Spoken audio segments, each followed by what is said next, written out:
HQ presents Dark Corners by Darren O'Sullivan.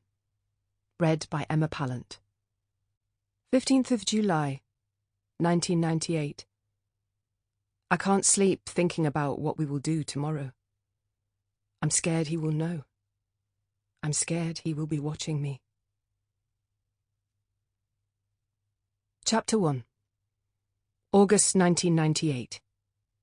3 weeks after. Onward they trudged, step by step, deeper into the woodlands, trying as best they could to maintain the straight line they had been instructed to hold.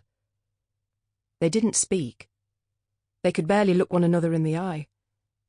They all knew just one look would confirm their worst fears, that the searching was in vain. They weaved around bushes and climbed unsteadily over fallen trees. The mud, thick and heavy, made progress even slower, and on a few occasions the sludge underfoot dragged Wellington boots clean off tired feet. The summer had burnt bright and long, one of the hottest on record, but the woods were dark, cold. The air didn't move there, but hung heavily, its damp breath ancient, 1,000 whispered secrets over 1,000 years clinging to everything within.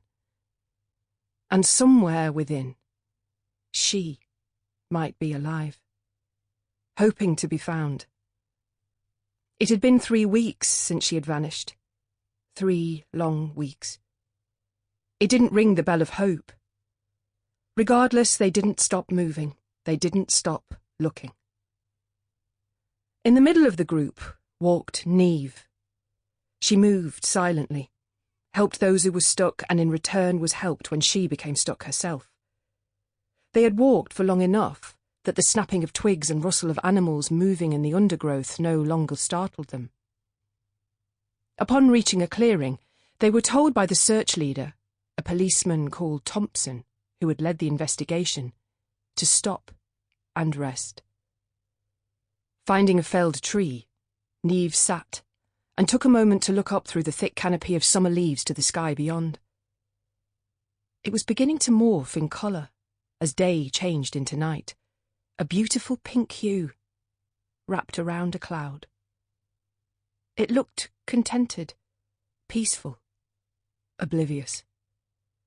She assumed it would be another hour until it was too dark to continue, and that would mean another night passed with no sign of her. The 22nd long night in the scared village. Neve caught her father watching from the small group stood in a circle, smoking hand-rolled cigarettes, discussing the next step. He smiled, trying to be reassuring, but she could see the worry in his eyes. He looked tired, older somehow. But then again, everyone in the village now looked tired and old, and afraid. After a few minutes of rest and foot-rubbing, boots were back on, and they were moving again, quietly scanning the patch of ground in front of each step. Punctuating the sound of snapped twigs, heavy breathing of those less fit, wind through the treetops, and bird call, was one word, spoken every now and then. A single name. Her name. Chloe. Neve could hear the way that it had changed in the past few days.